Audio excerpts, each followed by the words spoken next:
Bismillahirrahmanirrahim. Assalamualaikum warahmatullahi wabarakatuh.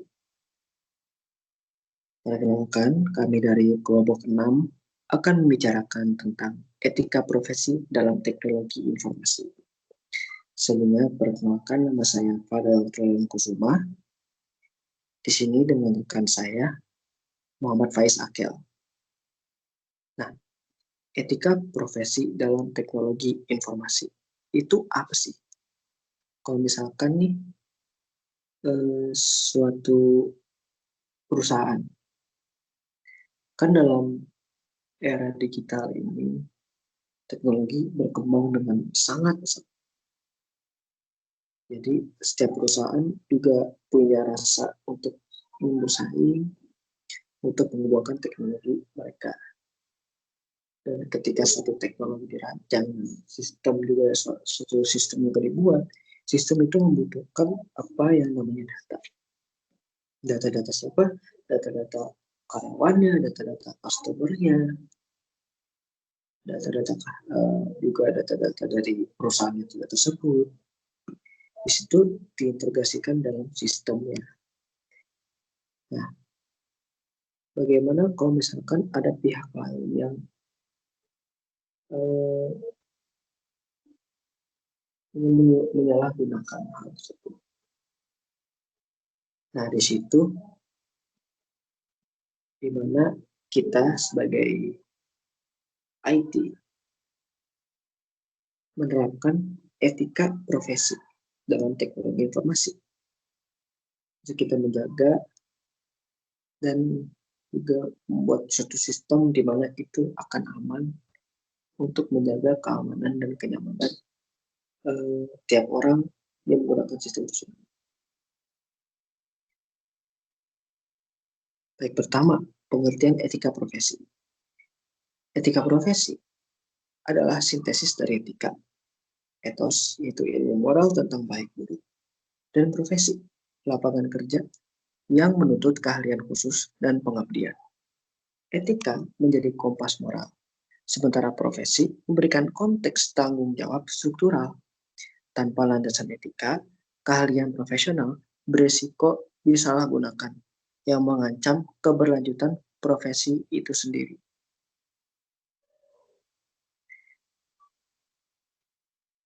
Nah, definisi etika, pilar moral dan nilai. Etika adalah disiplin ilmu normatif yang memberikan kerangka rasional untuk mengevaluasi tindakan manusia. Sanksi atas pelanggaran etika utamanya bersifat sosial, seperti hilangnya kepercayaan yang berbeda dari sanksi hukum. Etika berperan krusial dalam pengambilan keputusan, di mana aturan hukum belum spesifik atau tidak memadai, menjamin tindakan profesional didasarkan pada integritas dan kebenaran. Jadi, etika itu adalah kerangka rasional tindakan manusia. Maksud kerangka rasional, di sini kita berpikir positif untuk melakukan suatu tindakan. Positifnya juga itu suatu kebenaran. Nah, dan biasanya etika itu tidak disanksi secara hukum, tapi disanksinya secara sosial, di mana ya hukum tuh belum spesifik untuk berurusan dengan yang namanya etika. Selanjutnya adalah definisi profesi, keahlian, otonomi, dan pengabdian. Profesi diidentifikasi menjadi 3 kriteria. Pertama, keahlian khusus yang diperoleh dari pendidikan formal, kode etik formal yang mengatur otonomi praktik, dan pengabdian masyarakat di atas kepentingan pribadi. Prinsip pengabdian ini menuntut profesional untuk memelihara kompetensi berkelanjutan demi memberikan layanan yang optimal dan bertanggung jawab kepada publik.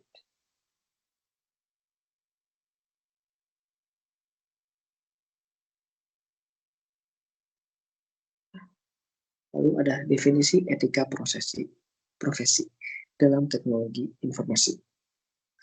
Etika profesi TI adalah seperangkat nilai yang memandu profesional agar menggunakan keahlian TI, akses kontrol sistem, data sensitif, secara bertanggung jawab.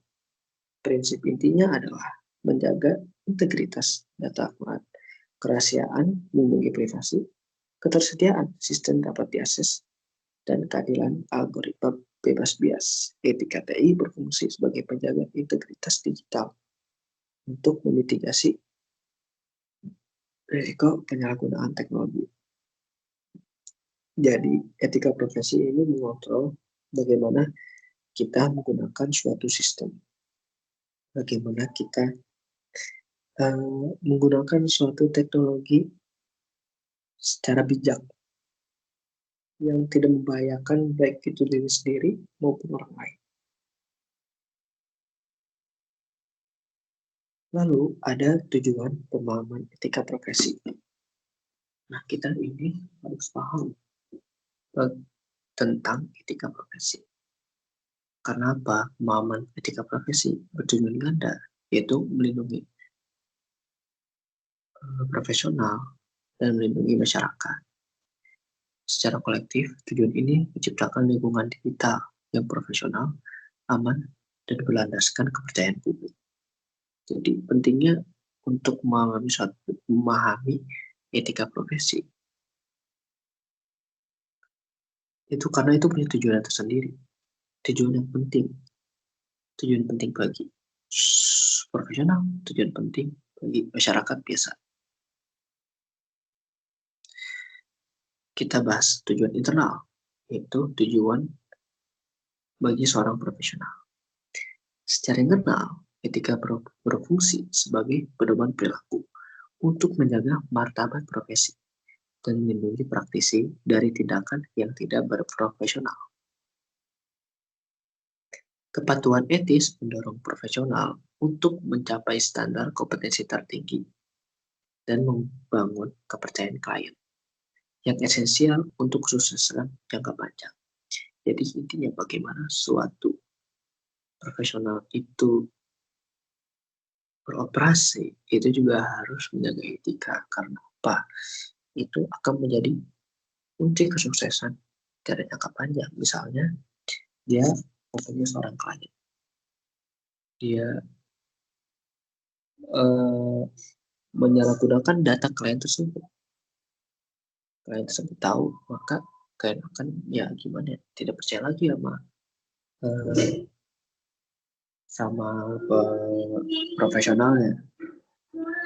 Jadi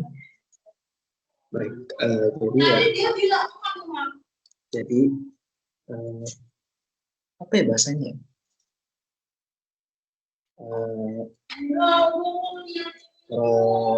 Profesional tersebut kehilangan klien dan juga akan bangkrut lama-lama. Itu ada tujuan eksternal bagi masyarakat.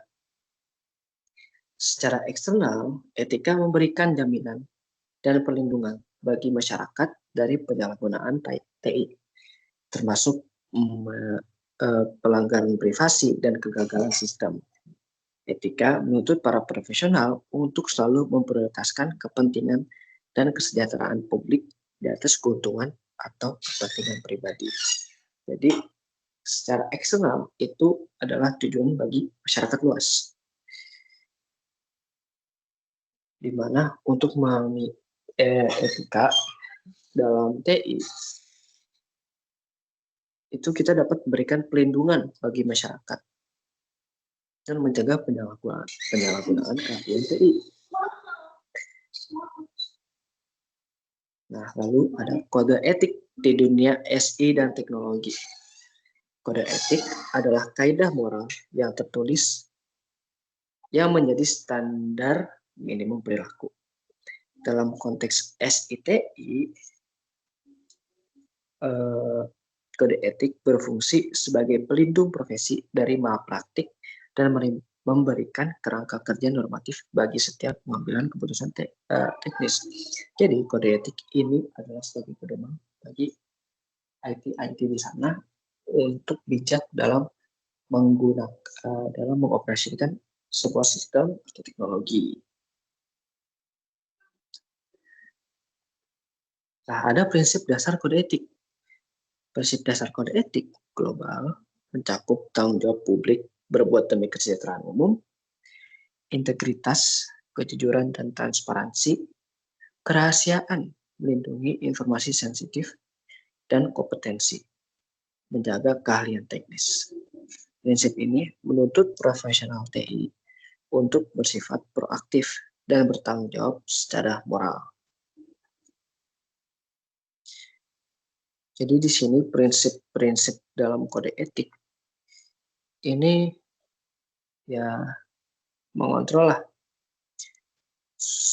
seorang profesional TI untuk bersifat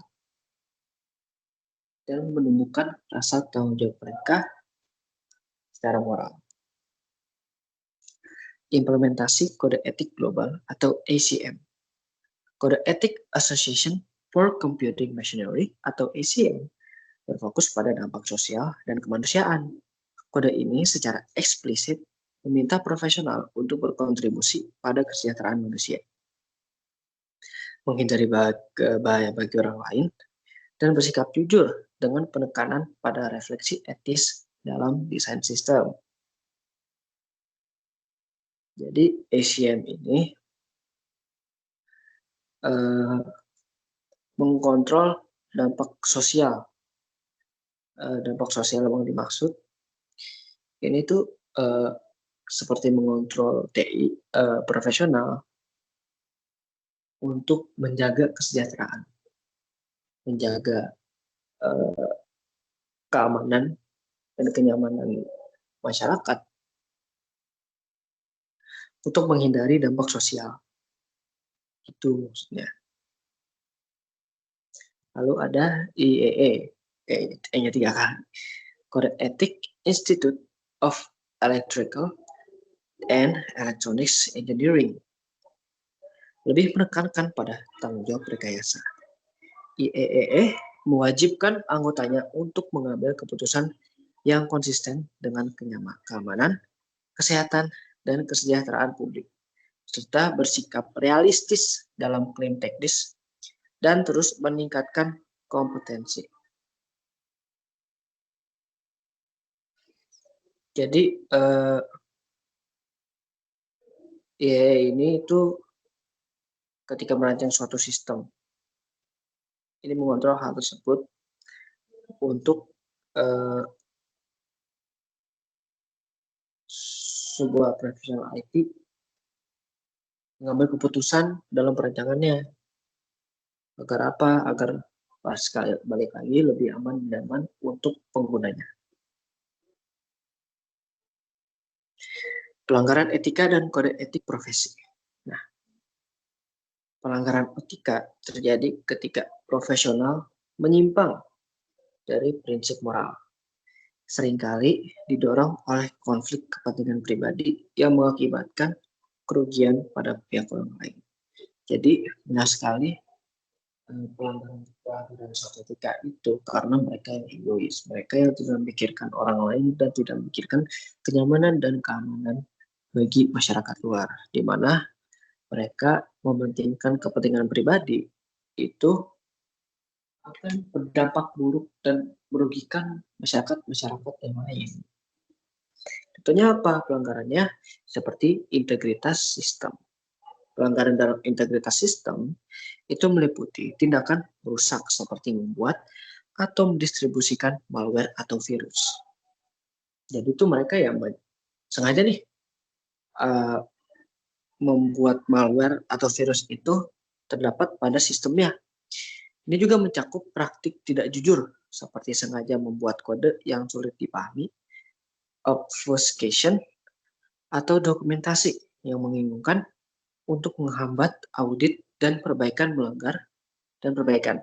melanggar prinsip integritas teknis. Lalu ada bentuk-bentuk pelanggaran kerahasiaan dan HKI. Pelanggaran kerahasiaan itu mencakup seperti penyebaran atau pemanfaatan data sensitif punya klien tanpa izin ataupun punya perusahaan. Merusak kepercayaan pelanggaran, merusak itu hal tersebut akan merusak kepercayaan. Pelanggaran hak kekayaan intelektual meliputi penggunaan software bajakan atau plagiarisme kode. Ini menunjukkan ketidakmampuan menghargai aset intelektual orang lain. Jadi ketika kita menggunakan sesuatu tanpa izin, itu akan kayak tidak menghargai lah sebuah kerja keras orang lain. Nah, di sini ada studi kasusnya, itu dalam konteks Indonesia, ketika banyak sekali platform-platform e-commerce terlibat dalam insiden kebocoran data besar. Apalagi layanan publik di Indonesia juga banyak sekali insiden kebocoran data. Contoh nyata kegagalan etika dalam manajemen keamanan data, kasus-kasus ini menunjukkan kelalaian dalam penerapan prinsip privacy by design dan secara fundamental melanggar prinsip kerahasiaan. Jadi studi kasus ini menunjukkan bahwa di Indonesia juga tidak perfect dan banyak sekali pelanggaran-pelanggaran yang bahkan dilakukan oleh layanan publik di Indonesia. Jadi begitu, kita harus lebih berhati-hati lagi. Untuk selanjutnya akan saya serahkan kepada Faiz. Oke, slide selanjutnya ada analisis dampak pelanggaran data, yang mana dampak dari pelanggaran data ini meluas seperti hilangnya reputasi dan kepercayaan pelanggan, lalu kerugian finansial, menurunnya produktivitas hingga risiko denda dan penalti hukum. Kegagalan etis ini menegaskan bahwa perlunya profesional TI memandang keamanan data ini sebagai kewajiban moral di samping kepatuhan regulasi. Jadi tidak hanya untuk memenuhi regulasi tersebut, tapi keamanan data ini sebagai kewajiban moral di dalam diri profesional TI ini, karena dampaknya bisa tadi hilangnya reputasi, kepercayaan pelanggan, kerugian finansial, dan menurunnya produktivitas, lalu hingga resikonya denda atau penalti hukum. Lalu ada etika dan teknologi isu kontemporer. Inovasi pesat di bidang kecerdasan buatan, AI, Big Data, dan Internet of Things atau IoT menciptakan tantangan etis yang kompleks dan menuntut kerangka kerja moral yang adaptif. Nah, jadi dengan berkembangnya teknologi semakin canggih, yang semakin cepat, ada tantangan yang lebih kompleks nih di bidang kecerdasan buatan atau AI, Big Data, dan Internet of Things yang menuntut kerangka kerja moral ini yang adaptif dan fleksibel gitu, beradaptasi gitu, lebih bisa beradaptasi dengan kerangka kerja moral.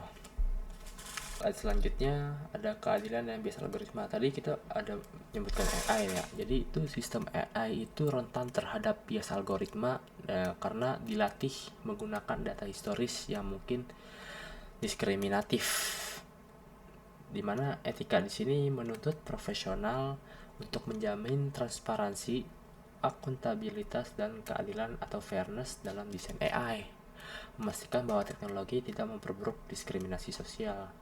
Jadi karena AI ini dilatihnya menggunakan data historis atau data sebelumnya, nah contoh aja misalkan di satu perusahaan data sebelumnya kebanyakan yang diterima atau yang bekerja adalah laki-laki. Nah, jika kita menggunakan sistem AI ini, ada kemungkinan bias algoritmanya yang keterima untuk perekrutannya hanyalah laki-laki.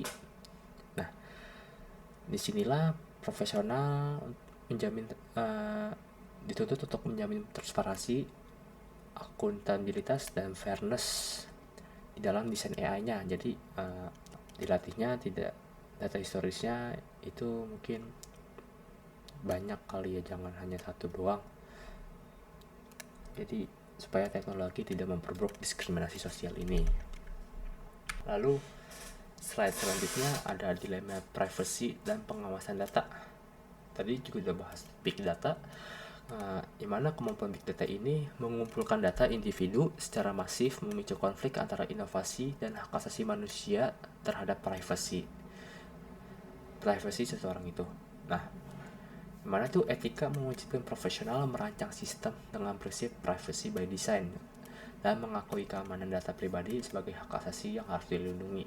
Jadi karena big data ini mengumpulkan data individu secara masif, jadi data ini kan merupakan privasi orang. Jadi profesional ini diwajibkan untuk merancang sistem dengan prinsip privacy by design dan mengakui data individu atau data pribadi ini sebagai hak asasi yang harus dilindungi. Jadi masuknya ke HAM gitu. Lalu selanjutnya ada kategori cybercrime yang melanggar etika. Undang-Undang Informasi dan Transaksi Elektronik atau UU ITE itu merupakan payung hukum utama di Indonesia yang mengatur kejahatan cyber. Jadi kepatuhan terhadap UU ITE ini termasuk pasal tentang akses ilegal adalah manifestasi dari prinsip akuntabilitas profesional, menciptakan lingkungan digital yang aman dan dapat dipercaya. Jadi UU ITE ini merupakan payung hukum utama atau hukum utama di Indonesia yang mengatur kejahatan cyber. Kita harus patuh terhadap UU ITE yang mana termasuk pasal tentang akses ilegal. Nah, patuh terhadap UU ITE ini manifestasi dari prinsip akuntabilitas profesional yang mana dapat menciptakan lingkungan digital yang aman dan dapat dipercaya. Selanjutnya ada kerangka kerja pengambilan keputusan etis bagian pertama per 3. Oke. Dalam menghadapi dilema etis, profesional TI memerlukan kerangka kerja terstruktur seperti model 7 steps atau 7 langkah, yang mana langkah awalnya adalah identifikasi fakta, apa, siapa, di mana, dan menetapkan isu etis, konflik nilai yang dipertaruhkan. Jadi ada model yang namanya 7 step ini untuk menghadapi dilema etis. Ini merupakan kerangka kerja terstruktur. Langkah pertamanya yaitu identifikasi fakta, apa masalahnya, siapa yang bermasalah, di mana letak masalahnya. Lalu menetapkan isu etis, konflik apa ini yang dipertaruhkan. Jadi butuhnya kerangka kerja terstruktur ini supaya dapat menghadapi dilemanya ini secara terstruktur gitu. Jadi nggak asal-asalan cara menghadapinya gitu loh, ada kerangka kerjanya. Selanjutnya masih sama tentang kerangka kerja pengambilan keputusan etis di bagian kedua dari 3, yang mana langkah selanjutnya meliputi mengidentifikasi prinsip utama, kode etik yang relevan, dan menentukan alternatif tindakan. Diikuti dengan membandingkan konsekuensi dari setiap alternatif terhadap semua pemangku kepentingan. Jadi kita setelah langkah sebelumnya kita mengidentifikasi prinsip utama, kode etik apa yang relevan dengan masalah sebelumnya atau langkah sebelumnya. Lalu setelah kita mengidentifikasi prinsip utamanya, kita juga menentukan tindakannya, alternatif tindakannya. Jadi tidak hanya satu tindakan doang yang perlu kita lakuin, tapi ada alternatifnya. Yang mana ini diikuti dengan membandingkan konsekuensi dari setiap alternatifnya. Jika A, apa konsekuensinya, jika B, apa konsekuensinya. Nah, dari setiap alternatif terhadap semua pemangku kepentingannya tadi sudah saya jelaskan. Oke, selanjutnya ada kerangka kerja pengambilan keputusan etis bagian ketiga, yang mana tahap akhir ini adalah membuat keputusan. Setelah tadi sebelumnya kita udah cari-cari alternatifnya, setelah kita cari, kita memilih alternatif yang paling etis dan konsisten dengan prinsip dan menerapkan serta mengevaluasi hasilnya. Proses ini memastikan keputusan tidak hanya legal yang menentukan, tapi juga moral. Jadi ya sudah, setelah kita mencari alternatif, kita putusin nih alternatif yang paling etis dan konsisten dengan prinsip, lalu kita terapkan. Nah, setelah diterapkan, kita evaluasi hasilnya. Nah, setelah evaluasi, terus kita pastikan nih keputusannya tidak hanya legal dan menguntungkan, tapi juga mempunyai nilai moral. Oke, selanjutnya ada etika dan budaya perusahaan. Oke, relevansi etika terlihat dalam internalisasinya sebagai budaya perusahaan. Dalam industri, kepercayaan adalah mata uang terpenting. Pelanggaran etika seperti kasus penyalahgunaan data dapat menghancurkan reputasi, sehingga profesional TI harus menjadi agen perubahan etis yang memastikan inovasi teknologi diimbangi dengan kebijakan internal yang ketat mengenai privasi dan akuntabilitas. Jadi etika ini harus ada dalam budaya perusahaan, karena karena dalam industri atau perusahaan ini kepercayaan merupakan mata uang terpenting. Tanpa ada kepercayaan, perusahaan tidak mendapatkan pelanggan, jika tidak mendapatkan pelanggan, maka perusahaan tersebut bisa bangkrut.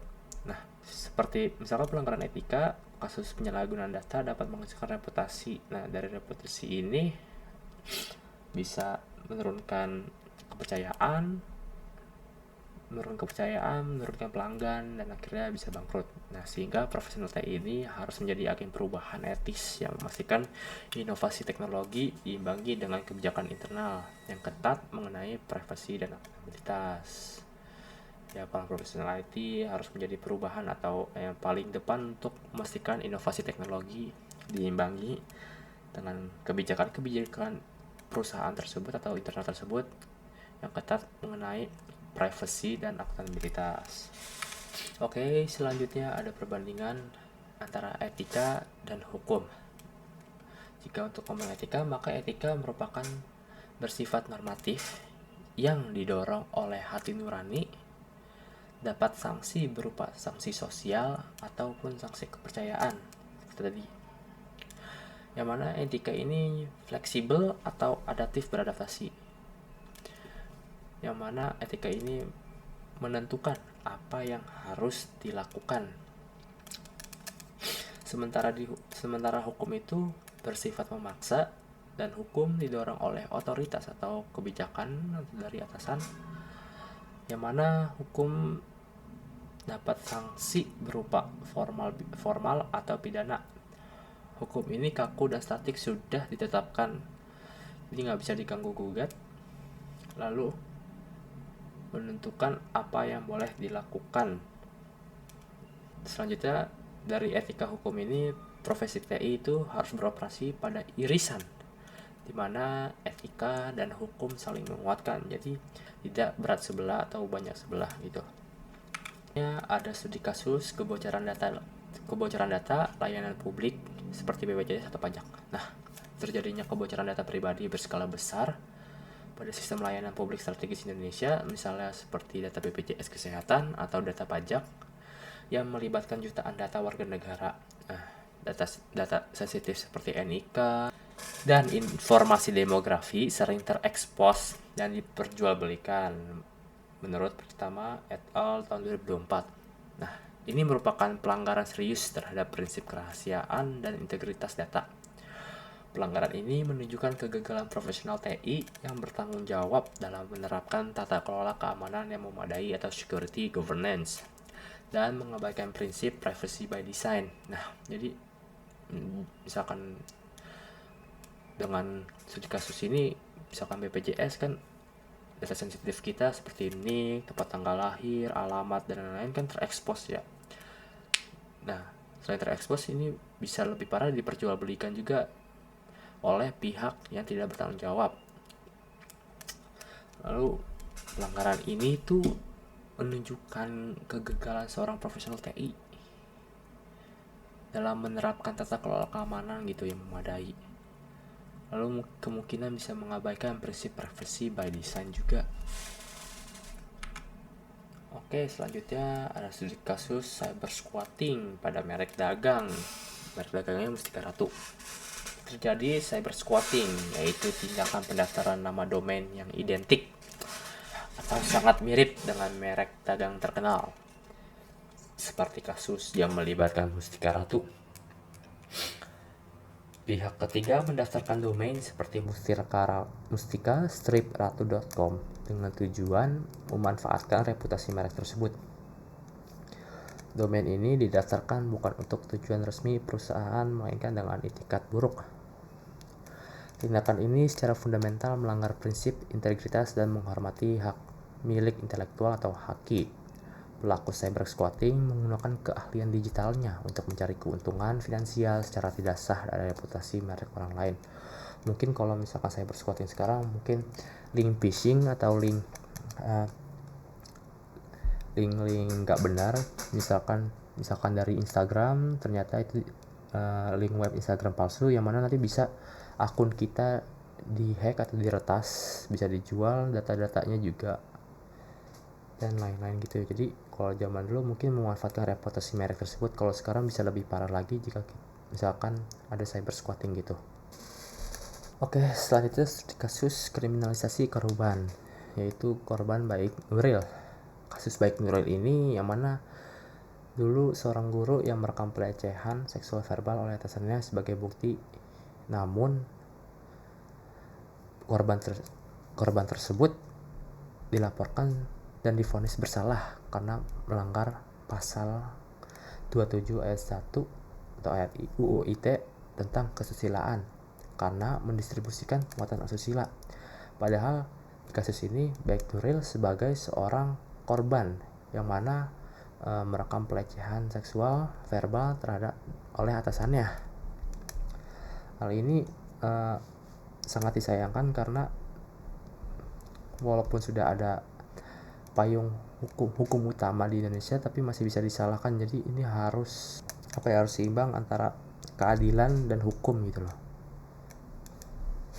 Oke, selanjutnya ada kesimpulannya adalah etika profesi TI adalah fondasi moral yang menjamin penggunaan keahlian teknis untuk kesejahteraan publik.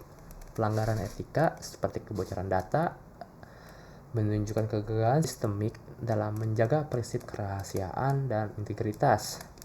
Lalu isu kontemporer seperti bias algoritma menuntut proses profesional untuk mengutamakan keadilan dalam desain sistem.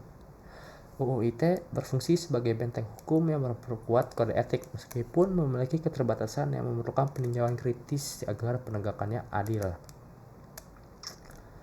Jadi etika profesi ini merupakan fondasi moral yang menjamin pengguna keahlian teknis untuk kesejahteraan publik, tidak hanya untuk keuntungan.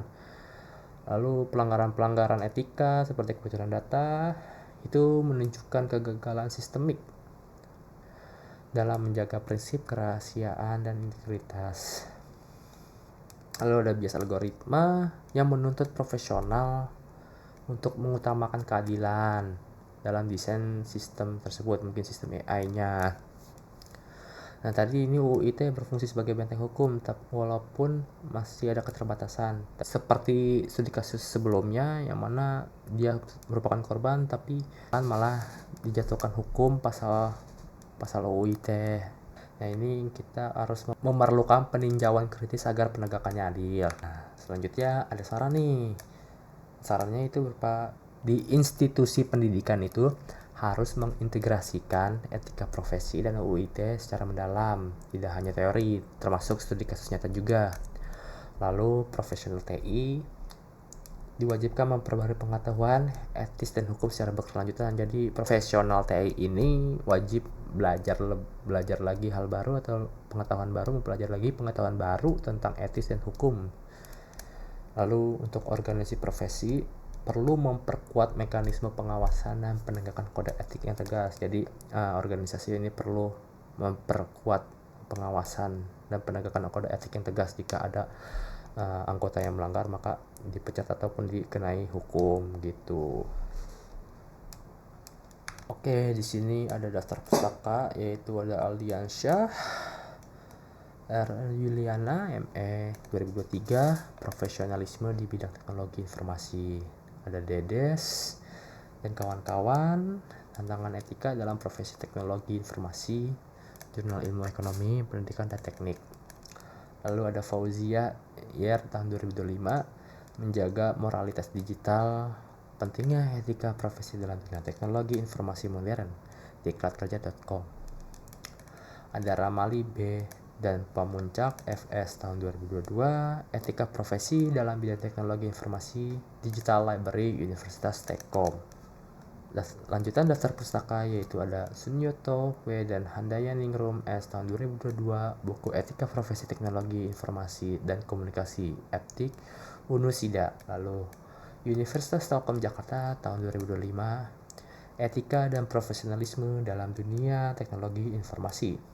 Lalu Unicom Repository tahun 2024, Kode Etik Teknologi Informasi. Lalu yang terakhir ada Zakarshi tahun 2022, Etika Profesi dalam Bidang Teknologi Informasi, Jurnal Teknologi Terapan dan Sains 4.0. Mungkin sekian dari kelompok kami. Kurang lebihnya mohon maaf. Wassalamualaikum warahmatullahi wabarakatuh. Sampai jumpa di video selanjutnya. Jika ada, jangan lupa like dan subscribe. See you.